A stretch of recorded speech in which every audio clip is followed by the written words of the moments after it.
In my previous video where I switched back to controller and not touching it for years, some of y'all were surprised with how good I was, and honestly I don't blame y'all cause my aim was going crazy.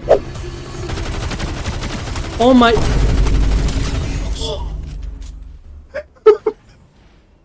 Bro, what?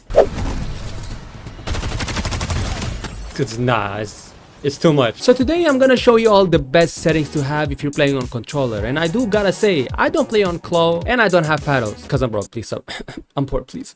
Now I was waiting for the new season to arrive so I can share my setting with y'all, and it's about time because this season is about to be crazy. Now unfortunately with the gameplay y'all seeing at the background, I was playing on 100 ping, but honestly that makes it even better, so y'all can't see how good those settings are. First of all, obviously as usual I would use full screen, as all of you should do as well. My resolution, I don't play on stretch, so I keep it whatever my PC recommends. VSync, turn it off as usual. My FPS, unfortunately I can only run 180 Hz on my monitor, so for my FPS I usually cap it at 165. Obviously I'm on performance mode. Brightness I keep it at 150, and honestly I notice a lot of people also keep it at 150. I don't know the reason, I don't see much difference to be honest, but that's where I like it. My color brand is on Tritano, bro. Till this day I still don't know how to say this thing. The color blind strat will be on 7. Now my minimum 3D resolution is on 99. Now obviously I heard so many people saying that if you make it 99 instead of 100 it will make your FPS or whatever better, so I just follow whatever they said.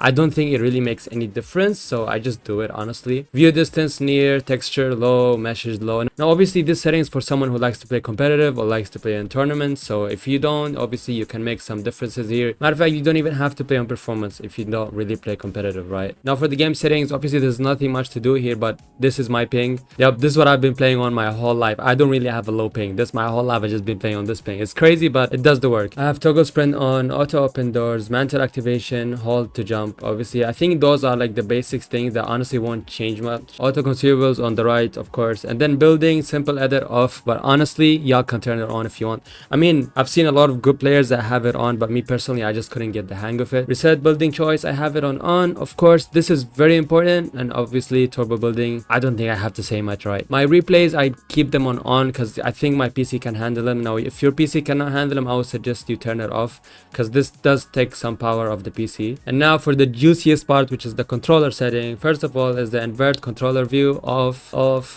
everything. The first 4 things are usually just on off. Build immediately, obviously on. Other whole time, and all these settings you see right here, I don't touch them. I never touch them. I don't even, matter of fact, I don't even know what they do. All right, and then here's my sensitivity. Now I use the 2.2 for build mode, 2.2 for edit mode. First person mode, obviously I don't do anything. I don't think it matters that much. For my horizontal speed I have it on 42.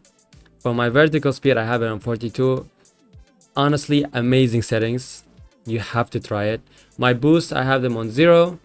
All the boosts I have them on 0. Matter of fact, my ADS horizontal and vertical will be on 8%, with as well this boost will be 0. But you gotta make sure when you copy these settings that you're playing on linear. Okay, I don't play exponential. I did try it before. It wasn't really for me. I mean, you can get used to it, but for me personally speaking, I'll stick with linear, man. Precision aim assist trend. Now obviously you want to, I mean come on now, you want this on 100. I mean, don't even make it 99. Nah, make it on 100. all right, piss them off. And then tracking aim assist strength 100%. My left stick dead zone, I put it on 22. Now obviously this should be way lower, but my controller is kind of, you know I'm kind of broke, it's kind of tough out here. Please subscribe. Anyways, right stick dead zone will be on 10. I used to play on 8 or 7, but it was a bit too fast for me, so I just put it on 10.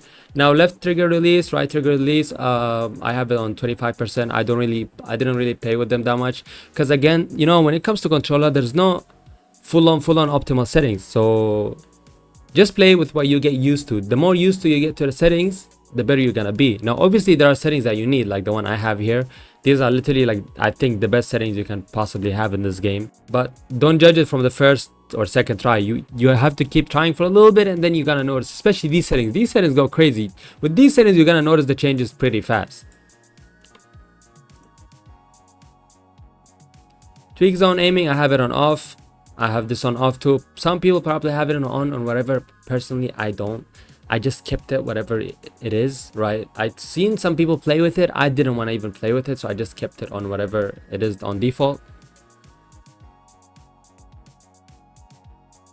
And yeah, those are my settings that made me go crazy. And honestly, I probably will go back to play on controller just because these settings make me feel like I have aimbot. I'm not even lying, especially in far range. Oh my god, it's absolute beauty. Now, as you all know, I don't have paddles and I don't play on claw. I'm literally just I hold my controller normally. Now for my crouch, I crouch with the arrow. Yep, I literally do that. I kind of try to like squeeze my thumb. I kind of like to... Bro, damn. I kind of like squeeze my index finger just to touch it a little bit. My sprint will be on triangle. I know that sounds crazy, but that's literally what I do. My jump will be on the L3. Obviously, next weapon, previous weapon. Obviously, R1 and L1. That's something you don't want to change. Reload, I'll have it on square. Changing my materials, I have it on the left arrow. My traps, I'll usually do them with the bottom arrow, the down one. My walls are 2. My floors are 1. Obviously, the same as everybody does. Unless you're a freak, then you probably have those different, but for the most part, it should be like this. My inventory, I do circle, and I switch to my building mode with R3. Yup, call me crazy, and then I switch, and then I slide with my upper arrow as well. Now confirming my edit, I confirm it on a D-pad. I confirm it on the pad, on the whatever they call it. Yup, I do that, and I reset with R1. And obviously, I edit my building with the pad as well. And I don't use edit on release. I had to mention that. I don't use edit on release. Matter of fact, I don't even know. Do they still have edit on release? But yeah, I don't use it, honestly. It doesn't work with the way I use my controller. Since we are very limited to the things that we have on, to the buttons that we have on controller. So I just let it be. I just let it slide. And honestly, that's all for my settings. Hope you guys enjoyed. Thank you all so much for watching. Make sure you use those settings. You're gonna literally dominate every single lobby you play on. And yeah.